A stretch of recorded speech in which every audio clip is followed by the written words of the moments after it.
A car moves a distance of 200 meters. It covers first half of the distance at speed 60 km per hour and the second half at speed v km per hour. If the average speed is 40 km per hour, then find the value of v. Okay, question आपको समझ आ गया होगा। मान लेते हैं कि एक कोई डिस्टेंस है जो कि है टोटल d, ठीक है, यहाँ से लेके 2d, यहाँ 2d ले लेते हैं हम ताकि कैलकुलेशन में हमें इजी हो जाएगा।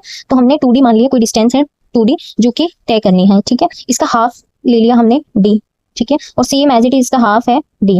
इसके हाफ डिस्टेंस को कवर करने के लिए मान लेते हैं कार की वेलोसिटी है v1 और बाकी जो हाफ डिस्टेंस है उसको कवर करने के लिए वेलोसिटी है v2, ठीक है। तो अब हम यहाँ फाइंड करना चाह रहे हैं एवरेज वेलोसिटी।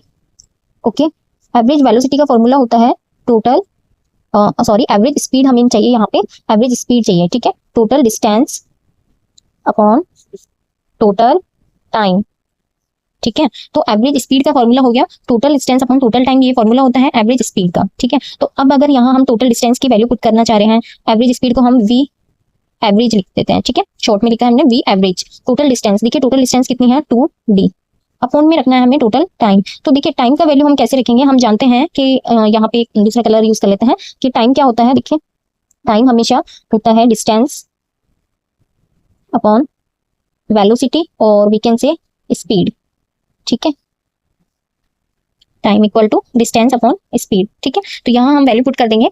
देखिए फर्स्ट हाफ डिस्टेंस को कवर करने में कितना टाइम लगा है, डिस्टेंस अपॉन स्पीड कितनी है v1, ठीक है। सेकंड हाफ को कवर करने में कितना टाइम लगा, डिस्टेंस अपॉन वेलोसिटी या स्पीड v2। अब हम इस इक्वेशन को सॉल्व करेंगे तो हमें v एवरेज मिलेगा, यानी एवरेज स्पीड मिल जाएगी हमें, कितनी होगी 2d as it is, d को हम कॉमन लेके बाहर निकाल लेंगे और v1 v2 एलसीएम हो जाएगा, तो यहाँ होगा v2 and here will be v1, ठीक है। इसको कैंसिल आउट कर देंगे हम, तो ये हो जाएगा 2v1 v2 and divided by v1 plus v2। So we can write average speed और velocity is 2v1 v2 divided by v1 plus v2, ठीक है।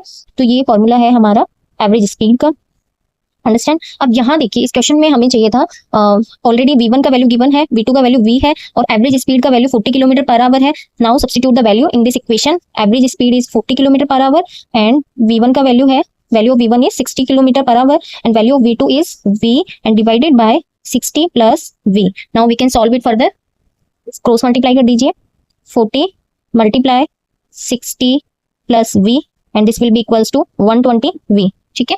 यहाँ से इसको सॉल्व कर दीजिए, ये हो जाएगा 2400 plus 40 v and 120 v। Okay, अब इसको हम सॉल्व कर देंगे तो ये हो जाएगा 80 v will be equals to 2400, so value of v will be equals to I think 30 kilometre per hour. So this is our final answer, 30 kilometre per our.